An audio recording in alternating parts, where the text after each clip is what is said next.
ಪರಾಗ್ ರಾಷ್ಟ್ರೀಯ ಸಮೀಕ್ಷೆ 2024ರಲ್ಲಿ ನಮ್ಮ ರಾಜ್ಯದ ವಿವಿಧ ಜಿಲ್ಲೆಗಳು SSLC 2025ರ ಎಕ್ಸಾಮ್ 1ರಲ್ಲಿ ಟಾಪ್ 10 ರ್ಯಾಂಕ್ಸ್ನಲ್ಲಿ ಗಳಿಸಿರ್ತಕ್ಕಂಥ ಜಿಲ್ಲೆಗಳು ಪರಾಗ್ನಲ್ಲಿ ಯಾವ ರೀತಿಯಲ್ಲಿ ಗಳಿಸಿದವೆ, ಅಂದರೆ ಯಾವ ರೀತಿಯ ರ್ಯಾಂಕನ್ನು ಪಡೆದಿದ್ದಾವೆ ಅನ್ನೋದನ್ನು ಗಮನಿಸಿದರೆ ಒಂದು ಇಂಟ್ರೆಸ್ಟಿಂಗ್ ಅನಾಲಿಸಿಸ್ ಅದು.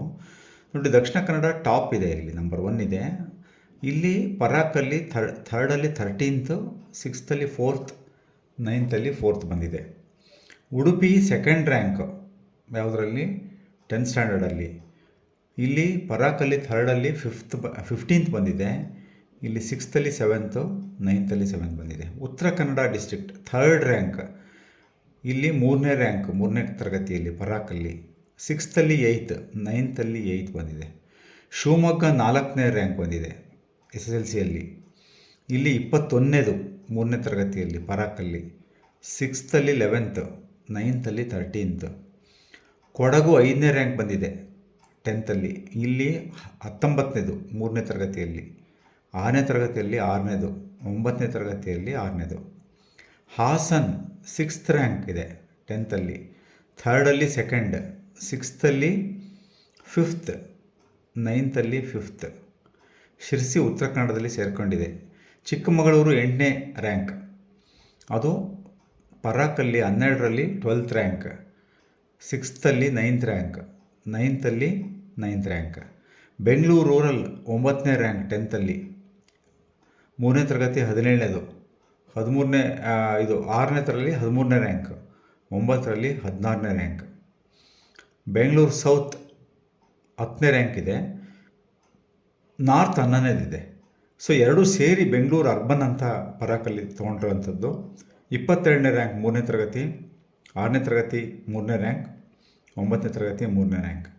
ಈ ಪಟ್ಟಿಯಲ್ಲಿ ಇಲ್ಲದೇ ಇರತಕ್ಕಂಥದ್ದು 16ನೇ ರ್ಯಾಂಕ್ ಇರೋಂಥ ಬಾಗಲಕೋಟೆ 3ನೇ ರ್ಯಾಂಕ್ ಯಾವುದರಲ್ಲಿ, ಥರ್ಡಲ್ಲಿ 1st rank, 6th 1st rank, 9th 1st rank. 3ರಲ್ಲೂ ಪರಾಕಲ್ಲಿ 1st ಪ್ಲೇಸ್ ಬಂದಿದೆ ಬಾಗಲಕೋಟೆ, ಅದು 10th 16th ಬಂದಿದೆ.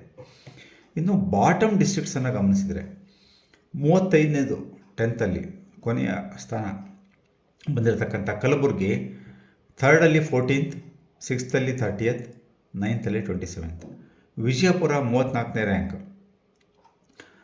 ಥರ್ಡಲ್ಲಿ 31st rank, 6th 23rd rank ಮತ್ತು 9th 15th ರ್ಯಾಂಕ್.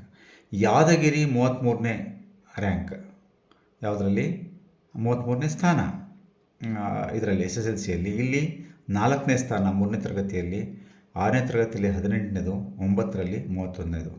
ರಾಯಚೂರು 32ನೇ ಸ್ಥಾನ 10th.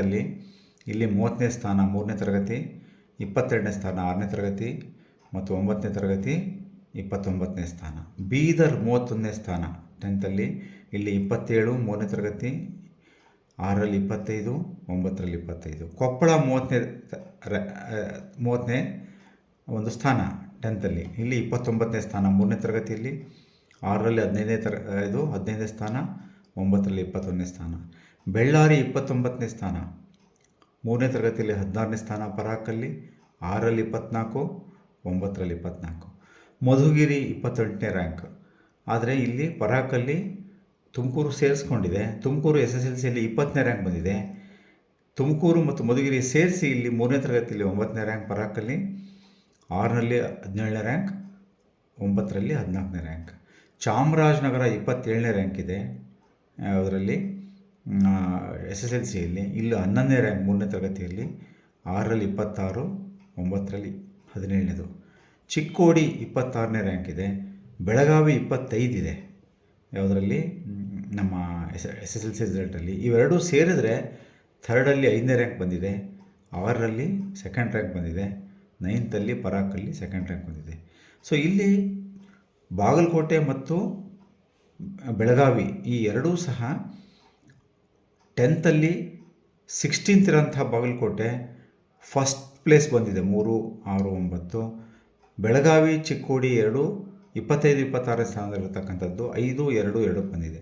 ಸೊ ಈ ರೀತಿ ಟಾಪ್ ಡಿಸ್ಟ್ರಿಕ್ಟ್ಸ್ ಇರೋಂಥ Uttara Kannada, Dakshina Kannada, Udupi, Uttara Kannada 1st, 2nd, 3rd ಇರೋಂಥವು ಇಲ್ಲಿ 13th, 15th, 3rd ಹೋಗಿದೆ ಇಲ್ಲಿ 3ನೇ ತರಗತಿಯಲ್ಲಿ. 6ರಲ್ಲಿ 4, 7, 8 ಬಂದಿದೆ. ಸೊ ಕೊಡಗು 6th, 3rd ಬಿಟ್ಬಿಟ್ರೆ ಇಲ್ಲಿ ಕನ್ಸಿಸ್ಟೆನ್ಸಿಯನ್ನು ಕಾಣಬಹುದು. 5ನೇ ಪ್ಲೇಸಲ್ಲಿರೋಂಥದ್ದು ಇಲ್ಲಿ 6th 9th 6th ಇದೆ. ಹಾಸನದು ಸಹ ಕನ್ಸಿಸ್ಟೆನ್ಸಿ ಇದೆ.